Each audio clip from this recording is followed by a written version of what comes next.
Olá, meus amigos, tudo bem? Meu nome é Plutarco Parente, sou cirurgião pediátrico e hoje a gente vai falar sobre um tema que é bem comum em pediatria, que é a hérnia inguinal em pediatria. É tão comum que a incidência ela varia em torno de 5% dos pacientes a termo e em torno de 30% nos pacientes prematuros. E daqui a pouco a gente vai dizer exatamente o porquê que a prematuridade é um fator de risco para hérnia inguinal em crianças. E aí, quando a gente vai lidar com cirurgia pediátrica, a gente não consegue se desvincular da embriologia, pois grande parte de nossas doenças tem uma fisiopatologia embriológica. E não, assim não seria diferente em relação às hérnias inguinais.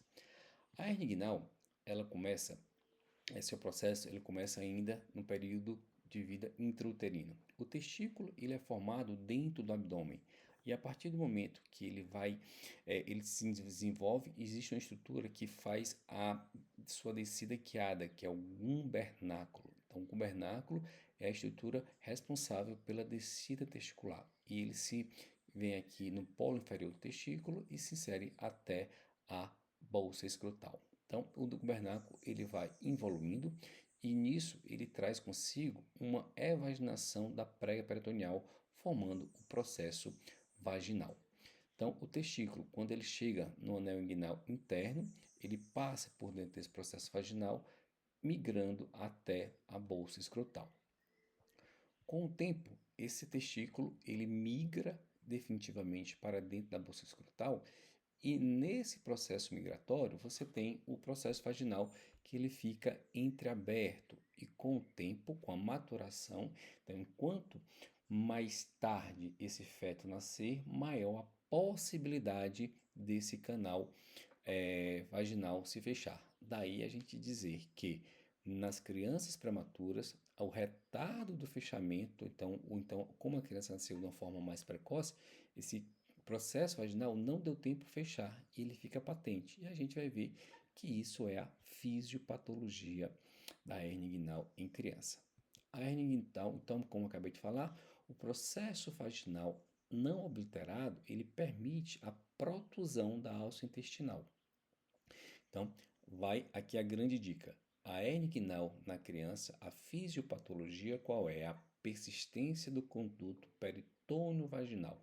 Então, não se deve a esforço físico. Eu costumo dizer que a musculatura da criança é uma musculatura muito boa, muito firme. Então, é boa. Então, não tem fraqueza. Ao contrário do adulto, em que geralmente a fisiopatologia é um defeito da musculatura. Então, na criança, a hernia inguinal é indireta. No adulto, geralmente, ela é direta. E a gente também tem um processo de hérnia inguinal nas meninas, tá?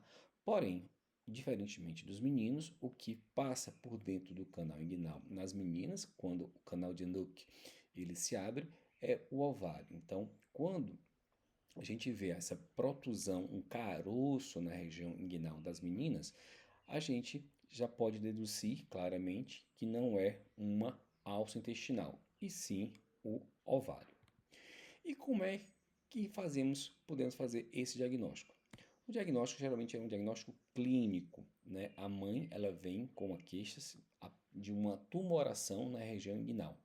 E ela consegue botar o dedo exatamente onde é que fica esse caroço, essa tumoração. Então, quando você for ver do ponto de vista anatômico, é na projeção do anel inguinal externo. Então, uma mãe chega assim, doutor, aparece um caroço na virilha do meu filho.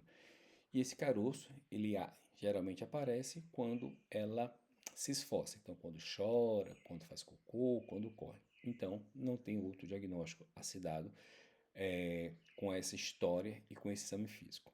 Nas meninas, também é muito fácil você conseguir dar esse diagnóstico. Então, você vê a história é a mesma, só que aí você vai ver uma protusão. Nesse caso aqui, em particular, a gente tem uma hernia inguinal bilateral. Lembrando que, no caso da nossa esquerda, o conteúdo provavelmente seja alça intestinal. E da nossa direita, o conteúdo provavelmente seja o ovário. E como é o tratamento? O tratamento ele é cirúrgico sempre, tá? Gente, não tem outra escapatória, exceto a cirurgia. E quando a gente deve operar? O mais precoce possível. Porque assim que a gente for dado o diagnóstico. Por quê? Porque o risco de encarceramento ele é substancial.